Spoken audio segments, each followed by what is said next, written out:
All అందరూ ఎలా ఉన్నారు? బాగున్నారా? నేనైతే చాలా బాగున్నాను. ఈరోజైతే నా స్టైల్‌లో ఫ్రాన్స్ దమ్ బిర్యానీ ఎలా చేయాలో చూపిస్తాను. నేనైతే ప్రాన్స్ ముందుగానే క్లీన్ చేసుకున్నాను. దాంట్లో ఉన్న పైన అరం కూడా ఈజీగా అయితే తీసేసుకోవచ్చు.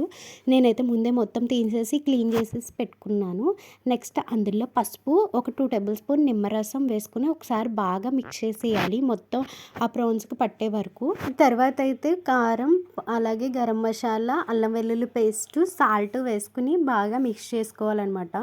దీనికి ఎంత సరిపోతుందో అంత మాత్రమే వేసుకోవాలి. నేనైతే హాఫ్ కేజీ పైనే ప్రాన్స్ తీసుకున్నాను. అందులో ఒక 2 టేబుల్ స్పూన్ల అల్లం వెల్లుల్లి పేస్టు, ఒక 1 స్పూన్ గరం మసాలా, సరిపడా ఉప్పు, కారం అన్నీ కూడా వేసుకుని అయితే ఒకసారి బాగా మిక్స్ చేసేసి నేనైతే ఇది 1 అవర్ ముందే పక్కన పెట్టుకున్నాను మిక్స్ చేసుకొని. నేను ఒక 1 అవర్ తర్వాత బిర్యానీ చేస్తాననగా అయితే పక్కన పెట్టుకొని ఒక కుక్కర్ ప్యాన్ తీసుకున్నాను. దాంట్లో అయితే ఒక 2 టేబుల్ స్పూన్ ఆయిల్ వేసి ఒక 5 ఆనియన్స్ తీసుకున్నాను. దాన్ని అయితే పొడవుగా చీలికల కింద కట్ చేసుకొని అయితే బ్రౌన్ ఆనియన్స్ కోసం అయితే ఫ్రై చేసుకుంటున్నాను. తక్కువ ఆయిల్ వేసుకోవాలి, అప్పుడే మంచిగా వస్తుంది. ఇక్కడ ఆనియన్స్ బ్లాక్గా కనిపిస్తున్నాయి కానీ అవి బ్రౌన్గానే ఉన్నాయి. వీడియోలో అలా కనిపిస్తుంది అంతే. ఈ ఆనియన్స్ అయితే పక్కన పెట్టేసుకొని తర్వాత వేరే ప్యాన్ తీసుకొని అందులో అయితే 3 లీటర్స్ వాటర్ అయితే వేసుకున్నాను రైస్ ఉడికించడానికి. అందులో ఒక 2 టేబుల్ స్పూన్ గీ అయితే వేసాను ఫస్ట్. అందులోనే కొంచెం హోల్ గరం మసాలా ఐటమ్స్ ఉంటాయి కదా, బిర్యానీ ఆకు, అవి అందులో వేసేసి కొంచెం కొత్తిమీర ఉంటే పుదీనా కూడా వేసుకోవచ్చు. నేనైతే ఇందులో కొంచెం సాల్ట్ కూడా వేసాను. ఆల్రెడీ ప్రాన్స్లో వేసాను కదా, అది కాకుండా ఈ రైస్కి పట్టడానికి అయితే నేను కొంచెం సాల్ట్ కూడా వేసాను అనమాట. ఇదైతే బాగా మరగాలి, అంటే ఇలా పొంగులు వస్తాయి కదా, అలా మరిగే వరకు అయితే ఉంచాలన్నమాట. నేను లాస్ట్లో అల్లం వెల్లుల్లి పేస్ట్ వేయడం మర్చిపోయాను, మళ్ళీ అయితే ఇక్కడ వేస్తున్నాను. నెక్స్ట్ అయితే ఇక్కడ వాటర్ అయితే బాగా మరుగుతున్నాయి కదా, ఇప్పుడైతే కడిగి పెట్టుకున్న బాస్మతి రైస్ అయితే వేస్తున్నాను.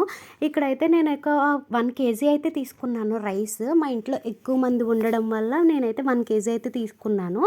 ఆ రైస్ మొత్తం వేసేసేసి అది 80% కుక్ అయ్యే వరకు అయితే ఉడికించుకోవాలి. వేసేసిన వెంటనే ఒక్కసారి తిప్పేసేసి వేరొక ప్యాన్ పెట్టుకోవాలి పక్కన. ఆ ప్యాన్లో అయితే ఒక 6 టేబుల్ స్పూన్ ఆయిల్ వేసుకుని హోల్ గరం మసాలా ఉంటుంది కదా, బిర్యానీ ఆకు, చెక్క, లవంగం, యాలకులు, అవైతే వేసేసుకుని ఒక్కసారి మిక్స్ చేసేసుకోవాలి. అందులోనే ఒక 3 పచ్చిమిర్చి అయితే వేసాను. ఆల్రెడీ కారం గట్ట వేసాను కదా, అందుకని ఒక 3 మాత్రమే పచ్చిమిర్చి వేసాను. అందులోనే ముందుగా మ్యారినేట్ చేసుకున్న ప్రాన్స్ని కూడా వేసేసి ఒకసారి మిక్స్ చేసేసుకుని తర్వాత మొత్తం ప్యాన్ మొత్తం స్ప్రెడ్ చేసుకోవాలి. తర్వాత కొత్తిమీర, అలాగే ముందుగా ఫ్రై చేసుకున్న బ్రౌన్ ఆనియన్స్ ఉన్నాయి కదా, అవి కూడా కొంచెం వేసుకోవాలి. లాస్ట్లో కూడా వేయాలి కాబట్టి కొంచెం అయితే ఇక్కడ వేసాను అనమాట. వేసిన తర్వాత అదైతే రైస్ 80% కుక్ అయిందో లేదో ఒక్కసారి ఒక మెతుకు తీసుకుని ఇలా ఒక్కసారి విరిగితే ఈజీగా విరిగిపోయేలా ఉంటే అంతే, రెడీ అయిపోయినట్టే రైస్. 80% కుక్ అయితే సరిపోతుంది, మిగతా 20% అయితే ఈ ప్రాన్స్లో అయితే కుక్ అవుతుంది. ఇక్కడ ఈజీగా విరిగింది. నేనైతే దాన్ని అయితే వెంటనే అయితే వేసేసాను. రైస్ మొత్తం వేసేసుకోవాలి, లేయర్ బై లేయర్ నీట్గా వేసుకోవాలి స్ప్రెడ్ చేసుకుంటూ. ఇక్కడ చూసారు కదా, నేను కొంచెం కొంచెం రైస్ అయితే తీసుకుంటున్నాను హాట్ వాటర్లోంచి.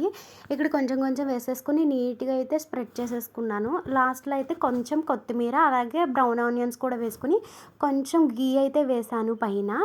కావాలి అంటే ఫుడ్ కలర్ కూడా వేసుకోవచ్చు. నేనైతే కుక్కర్లో చేశాను కాబట్టి విజిల్ తీసేసి మూత అయితే పెట్టేసి 30 మినిట్స్ అయితే కుక్ చేసుకున్నాను లో ఫ్లేమ్లో. 30 మినిట్స్ తర్వాత స్టవ్ ఆఫ్ చేసేసి ఒక 10 మినిట్స్ అలా వదిలేసి నెక్స్ట్ అయితే మూత అయితే తీసాను. బిర్యానీ అయితే స్మెల్ అయితే అదిరిపోయిందనమాట. చాలా అంటే చాలా బాగా వచ్చింది. టేస్ట్ అయితే అమేజింగ్ ఉందనమాట. ఎంతో పొడి పొడిలాడుతూ చాలా అంటే చాలా బాగా వచ్చింది. ఇక్కడైతే ఎక్కువ చేయడం వల్ల నా వల్ల అయితే అవ్వలేదు. మా అత్తయ్య చేత అయితే మిక్స్ చేయించాను అనమాట. ఫైనల్లీ ప్రాన్స్ దమ్ బిర్యానీ అయితే అయిపోయిందనమాట. టేస్ట్ అయితే చాలా బాగుంది. మా హస్బెండ్కి, మా అత్తయ్యకి, ఆఖరికి మా బాబుకి కూడా చాలా బాగా నచ్చింది. ఎవరైనా ట్రై చేయాలనుకుంటే ఇలా ఈజీగా అయితే ట్రై చేసేయండి. Bye bye.